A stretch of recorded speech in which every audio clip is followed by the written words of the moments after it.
Parliament election ಆಗ್ಲೇ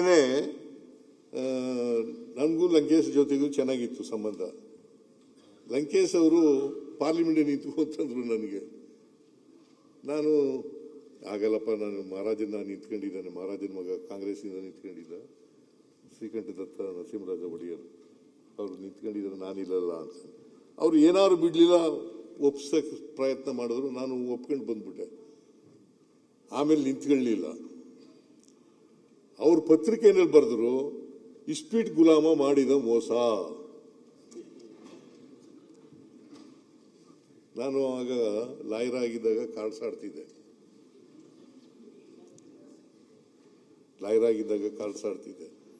ಅದು ಲಂಕೇಶ್ಗೂ ಕೂಡ ಗೊತ್ತಿತ್ತು. ಲಂಕೇಶ್ ಹಂಗೈತ ಬರೆದ್ರು, ನಾನು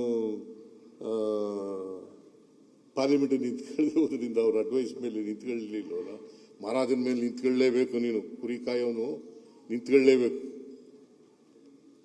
ಅಂತ ಬಲಾತ್ಕಾರ ಮಾಡಿ ನನಗೆ ಹೇಳಿದ್ರು. ನಿಂತ್ಕೊಳ್ಳಲಿಲ್ಲ. ಅದ್ರ ಮೇಲೆ ಅವ್ರ ವಾರ ಪತ್ರಿಕೆ, ಅದು ಲಂಕೇಶ್ ಪತ್ರಿಕೆಯಲ್ಲಿ ಬರೆದ್ರು. ಆಮೇಲೆ ಇನ್ನೂ ಒಂದು ಸಾರಿ ಬರೆದ್ರು.